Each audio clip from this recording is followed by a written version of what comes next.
Welcome to the Compliance Perspectives podcast. I'm Adam Turteltaub from the Society of Corporate Compliance and Ethics and Healthcare Compliance Association. Joining us once again from Orlando is Wendy Evans, Senior Corporate Ethics Investigator, Lockheed Martin, and from Atlanta, Georgina Heasman, Senior Manager, Global Investigations Booking Holdings. The two of them are the authors of our new book, Fundamentals of Investigations, a Practical Guide, and of course, they lead our basic ethics and compliance investigations workshop. Georgina, Wendy, thank you both for joining us again. Wendy, we'll start with you. In this podcast, we're going to be talking about investigations and interviewing. As you know, it's generally considered best practice to interview the subject last after you have all the facts collected, or at least when you think you do. Is there ever a time when you should interview the subject earlier? Yes, so glad you asked because you're absolutely right. Normally, you want to speak with the subject when you've gathered all those puzzle pieces, the testimonial evidence and documentary evidence, digital evidence. But there are times we don't have that luxury because we are about protecting our company and stopping potential misconduct. So I'll give you some examples. If you are dealing with a sexual harassment issue or even a physical altercation or potential for physical violence issue, a workplace safety issue, you're going to have to stop that behavior to protect others in the work environment. Perhaps there is a data compromise imminent on or going on. Maybe somebody is transferring files that are proprietary or worse, very sensitive to a personal email, or you have come across evidence of a significant fraud that is impacting the company that you can't let continue now that you know about it. So when these sort of rather exigent circumstances present, that is the time that you want to do what I like to call a preliminary interview of the subject. Yes, you'll want to revisit things with the subject once you get even more evidence as you progress, but oftentimes you have to stop. That's why I say it's an art and a science, the investigative process, right, Georgina? And sometimes you have to just stop and talk with the subject, let them know the allegations, what you're investigating. It's okay to be honest that you're earlier in the investigation, but that concerns have been raised that require immediate attention and addressing with them.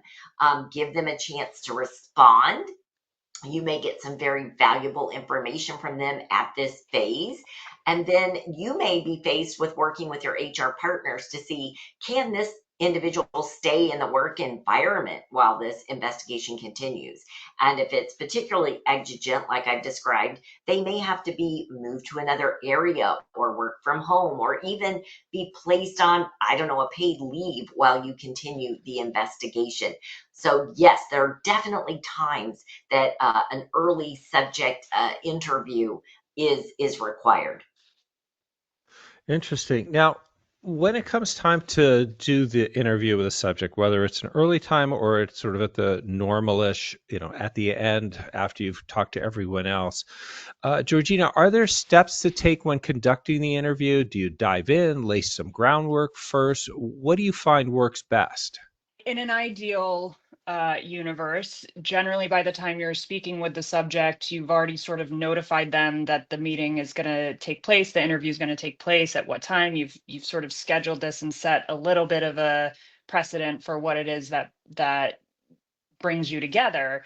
But you want to be, whether you're doing the interview sort of virtually or in person, I think investigators need to be very attuned to the energy or the body language and the sort of vibe, if you will, of the subject to help you sort of figure out how best to kick off your interview. Sometimes, if I pick up on the fact that a person is appears to be very nervous and agitated, I'll take a couple minutes to just sort of inquire with them. Are there questions you have that I can answer that would help kind of make this a little bit easier for you? But I have always found one of the most effective ways more broadly speaking, is setting the tone of the interview by clarifying your role as an objective fact finder, and that your goal of the interview is to understand their perspective, get their response to the situation on the record, and make sure that they have an opportunity to share whatever it is they feel they need to share. And so I try to set that groundwork at the beginnings, and you certainly want to reiterate the importance of non-retaliation as well as confidentiality, just at the top of the meeting, to really sort of set that level of professionalism with the interview as well. And I think on the back end of the interview, it's also good to make sure the subject knows if they think of something additional after the conversation, or they want to adjust an answer. You want to make sure you're giving them a reasonable amount of time to also sort of marinate on the experience and follow up with you if they feel they need to. I think that's a really good point there, is realizing that the person who is the subject, they also have to process what's going on. Just like you're trying to figure out what happened, they're also going to have to go through something of that and figure out what they want to say, and there may be more later. What do you do, though? Let me throw this to you, Wendy. When you're dealing with a subject who doesn't want to talk, are there any techniques that you can help get them to open up? Great question, because you're right. Sometimes, this is a very difficult process for anyone to learn that you are the subject or focus of concerns. Their minds may be racing. Could this result in termination? Or maybe they're feeling betrayed, that it's a complete misunderstanding. And, why didn't someone come to me about this? And now it's an investigation.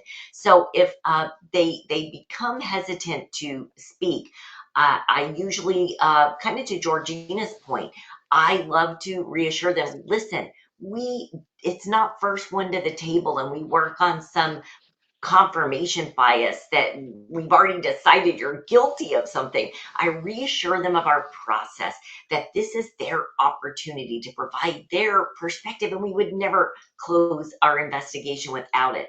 I use things like, hey, I understand this is difficult. Give some validation to how they may be feeling and say, but it's really important that you help me understand this situation. I need to hear this in your words, from your perspective. So I've often found that when you do this, it really helps. Also, just a human touch, taking a break and saying, hey, I know this is tough. Can I get you a glass of water? I usually always try to have water available, or if you're virtual, say, why don't you grab a coffee, and let's continue this conversation. But it is really imperative that I get your perspective. Now, if you see total non cooperation, that's a little different.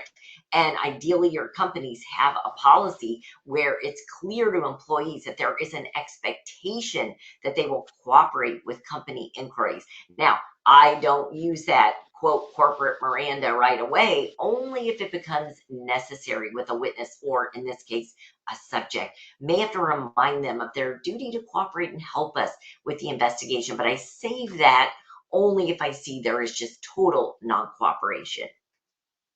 When you get to the heart of the allegation and what you think you found, what's the best way to present that information? Georgina? Yeah, it's a really good question, and I don't think there's any one right answer. I think certainly you want to be transparent about what it is. You don't want to tiptoe around the allegation. You want to be clear about what it is you're trying to determine, and the purpose of the conversation. Because let's face it, you owe it to your colleague for to give them a fair and transparent opportunity to respond. So I think there's, you know, um, a variety of ways you can do it, but I would say it's sort of a gentle professionalism, right? And sometimes you might have to set the tone a little bit with a pre-statement of, I'm going to ask, I have to ask you a difficult question, but I want to make sure, I just want you to know it's difficult as this may be for you to answer. It's also hard for me to ask, but you know let's do our best to get through it together kind of a thing. And then sometimes, if you're dealing with a subject that is a little bit reluctant or just not really, being as forthcoming as you feel like they should be, sometimes a more direct question is more appropriate. And sometimes you may have to get the information you need, you might have to recraft your question to be a yes or a no. And don't be afraid to sort of make sure you're getting the answer to the actual question you're asking. What do you think, Wendy? Oh, completely agree with what you've noted. I have found some tips that really help are a little psychological break. And Adam, I think you and I talked about this in the past on a previous podcast, giving someone a psychological pause to gather their thoughts rather than just rapid firing questions. It's recognizing this reluctance. And when you have to deliver this news, like, hey, I need to tell you that what you've said does not correlate with the evidence I have. Or maybe you're ready to tell them that all the evidence is leaning towards substantiation. That's when I like to sometimes say, hey, I'm about to ask you a tough question. And I just want to, give you a moment to think about that. Or, hey, I'm about to deliver some news that may be tough to hear. That gives the person some respect and just a moment to process what you've said. It can also be really critical because in their mind, they may have a decision tree going on to, well, I could kind of come clean and give a more straightforward answer, or continue to give these vague, nebulous answers. And sometimes giving them that psychological space is what you need for them to decide, yep, they clearly have done their homework. Wendy and Georgina kind of have their evidence, and it's probably time for me to be transparent in my answers. So those are just some things that I use when you're reaching that difficult part of the interview process. Well, and I think your years working for the FBI is showing through. I mean, one of the things I learned from all of our programs with them is that, contrary to the movie view of how you do an interrogation or an interview, it's much more of an interview, and that treating people with respect often is the most effective way to get them to open up. Finally, Wendy, let me ask you one more question. How do you best handle it when the subject starts asking who said that, or how do they know that? When they start getting defensive and sort of accusatory, what do you do? Right. And Georgina may want to weigh in here too, but you go by your process every time. And I like to remind subjects, now listen, remember I explained early on when we were getting to know each other, the confidentiality we afford our process. That's to you and that's to others.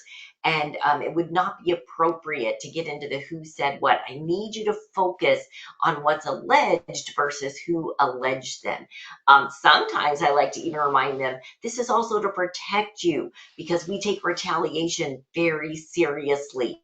And it's in your best interest not to target individuals for what they might have said, but just to work with us on your straightforward responses to the allegations.